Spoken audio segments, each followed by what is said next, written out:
Okay, where do I even start? Hi! Everybody's been asking me about you. So this is my one cat, Holly, and we have her brother here as well. She's fighting with the dog, but... Hi! Everybody's been asking about her, so I figured I'd let you know about her. Kate, up here! Good girl. Hey everyone, today I'm going to be doing a different video that I didn't expect to be doing. Today I was supposed to be posting a pregnancy update, and that is no longer. So, as of last Sunday, today is Sunday, so a week ago, you'll be seeing this on Monday, I was 3 months pregnant, and we basically tested positive on a pregnancy test on January 30th. So I was pregnant for 3 months, and we went to our first ultrasound on last Monday. So when we went there, I just had this weird feeling about me. All throughout this pregnancy, I had just worries that I would miscarry this time around. I didn't know why, or I had no reason to believe I would, because I've never dealt with something like that. I've always had very strong pregnancies and nothing wrong with them. So basically we went to the ultrasound, and it was just different this time around. The technician was doing measurements, and she just had this like weird facial expression, and I kind of asked her like, oh, are you thinking about measurements? And she's like, yeah. And I'm like, oh, is the baby measuring bigger? And she's like, no, smaller. And I'm like, oh, okay. Like, that happened with my son. He measured a week behind, and they just changed my due date.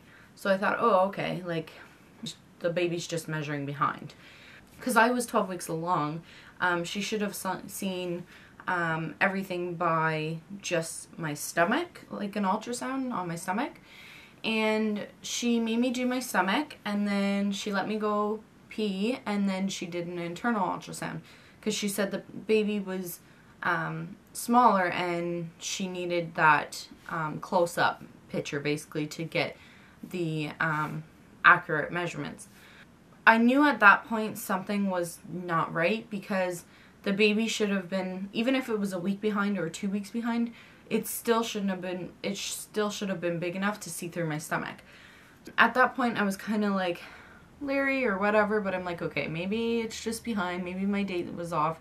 But I knew my dates, like we planned this, so I knew my first day to my last day of my period. I knew my ovulation dates because we use the WebMD website for ovulation calculator, and that's worked now twice for us.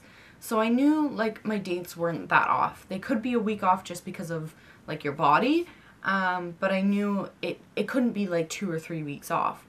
Basically, she finished what she was doing, and I got up and I looked at the screen, and all I could see was a sac, like a black hole, and I'll insert a picture while I'm talking about this, a black hole basically with nothing in it. And I was like, that's so weird, like I've never seen that before.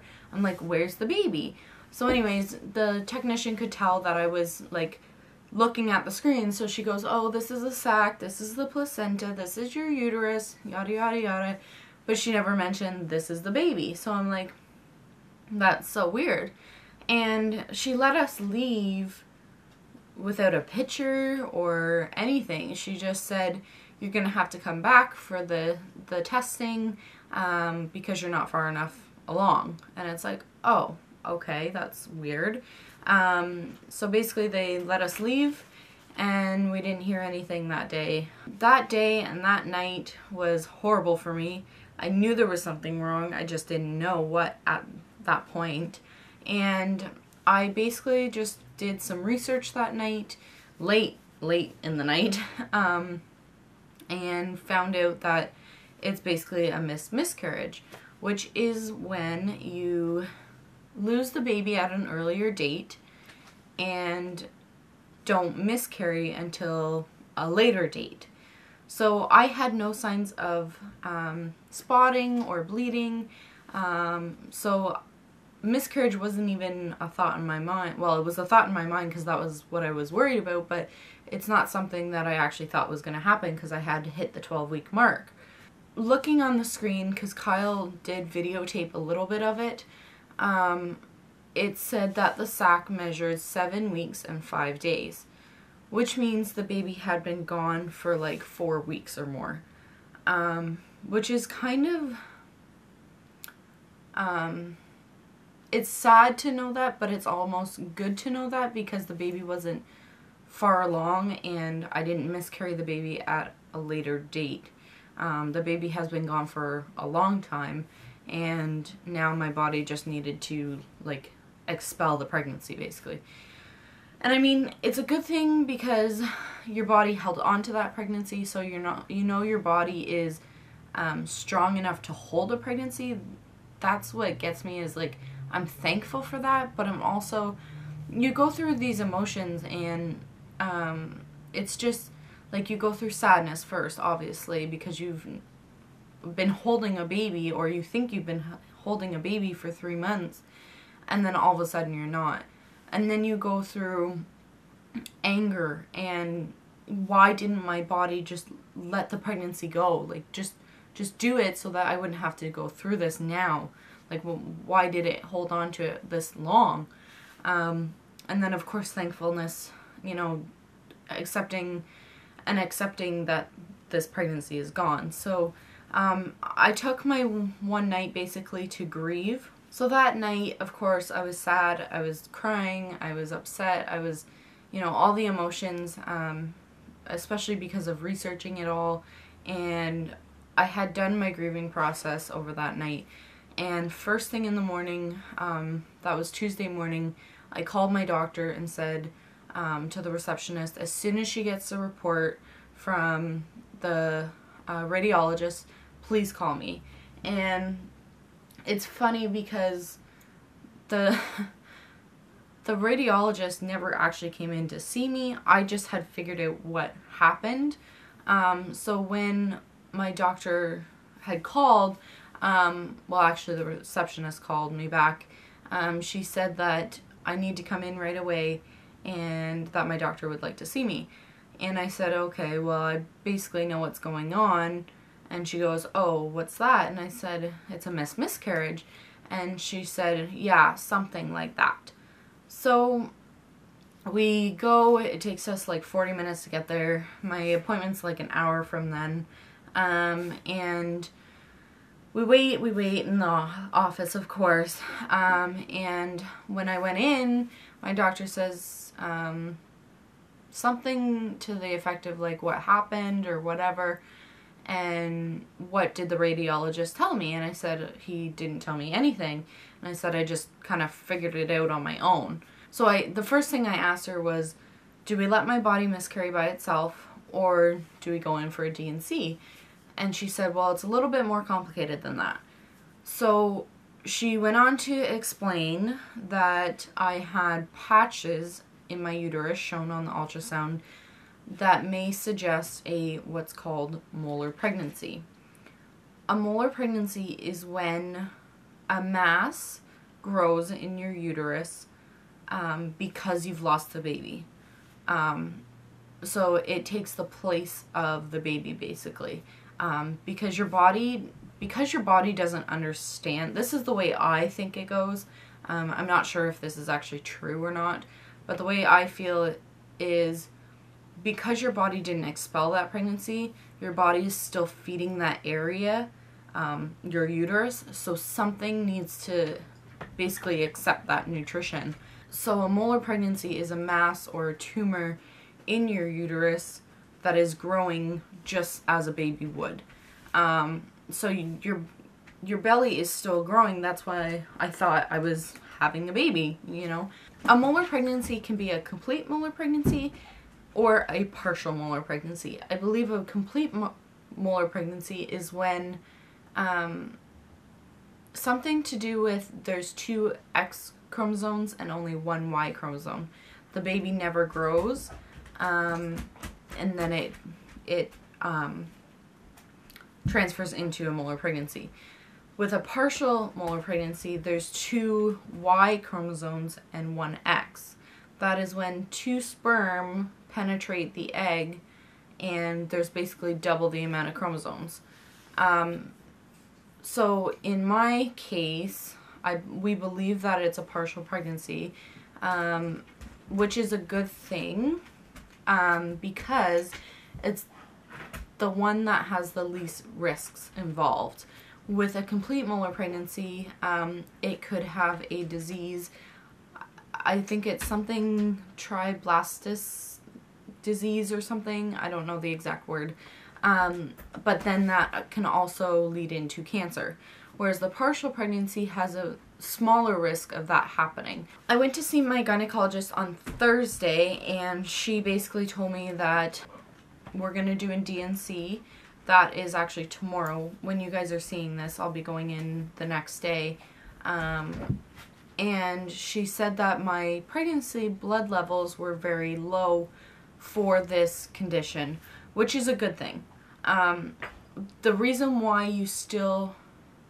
your body still thinks it's pregnant, or even if I used a pregnancy test, I would still come up as positive, is because this molar pregnancy will actually raise your pregnancy blood levels, your HCG levels, and keep them at a pregnancy level. So she said that level was pretty low considering what's happening, which is a good thing, which means I do have a partial molar pregnancy, and I don't have to worry about the disease or cancer. So when they do the DNC, they will literally vacuum me out and scrape my uterus, make sure everything is gone, and then they'll take that tissue and send it to the lab, and it'll be tested. After that, we'll know everything that we need to know about this molar pregnancy, if there's that type of disease, if there's cancer involved, and I guess basically why it happened. As for what do we do from here, I go in for my DNC tomorrow. That'll happen. And then I believe for a month, my gynecologist didn't say this to me, but I was reading about it, and usually they do blood work every week for a month, and then afterwards they do blood work once a month for 6 months to a year. And my gynecologist did confirm that we would have to do blood work afterwards. So basically what that tells us doing blood work is if my pregnancy level spikes, you're not allowed to get pregnant within the year, first of all, so that you know for sure that if your pregnancy level spikes, you know it's a molar pregnancy instead of an actual pregnancy. So the reason for that is because with a molar pregnancy, if you get that without being pregnant, the likelihood of you having the disease or the cancer is higher. The likelihood of you losing your baby is higher, and the chances of you being able to have another child is lower. So that's why you have to do the blood work for a year afterwards to see if you can even have a child, basically. So because my blood levels are lower, my gynecologist isn't worried that I won't be able to have a child. And actually my doctor said most women with molar pregnancies go on to have their whole family afterwards. They'll have the molar pregnancy first as their first pregnancy, and then they go on to have all the children they want. So luckily this isn't a high risk thing as long as cancer isn't involved. But as of right now, on Thursday morning before I went to my gynecologist appointment, I did start spotting, a little bit graphic, but it was the brownie colored blood, and it's literally just spotting. So when I went in, I had notified my gynecologist that I was already spotting, and she basically said that if you start bleeding more too heavily, to come in right away and we'll do the DNC as an emergency surgery. We don't want that to happen, first of all, because emergency surgeries, you know, can go wrong very quickly. So we would like to keep it as a scheduled DNC. However, I mean, that's what, 5 days before the DNC happens. So as of today, Sunday, I did start to bleed a little bit more. However, it's still not even as much as a period blood. So luckily, hopefully, fingers crossed, everything goes well tomorrow, and then on Tuesday I'll have the DNC and I will just recover from there. So that's what's been going on. For those of you who have commented in Michaela's routine video that I looked pregnant, no, I wasn't pregnant at that time.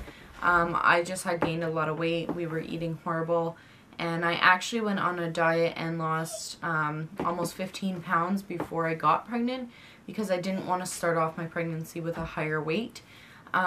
So I got healthy before I even got pregnant, and then this all happened. So what we're going to be doing from here is, obviously we can't have a baby right now. We have to wait at least 6 months to a year whenever the gynecologist decides it's okay to have another baby. But right now we're going to be focusing on, first of all, our 2 children that we already have, our beautiful kids. And then there's something else going on, which I already did film a video about. I might have to tweak it a little bit, because I do mention I'm pregnant in it, because I filmed it a week ago before I found all this out. But I just wanted to put this information out there. Hopefully it can help someone. If you guys have any questions, please let me know in the comments below. I'll be sure to answer them in a next video or in the comments below. I just wanted to let you guys know that I'm trying so hard to keep up with comments. I know a lot of you know that I try and comment back as much as I can, but since this has happened, it's been kind of hard. I've been just trying to rest and not do too much. I'll be definitely doing an update after surgery, after I'm healed, to let you know how it went and everything. So anyways, I will see you in my next video. Bye guys.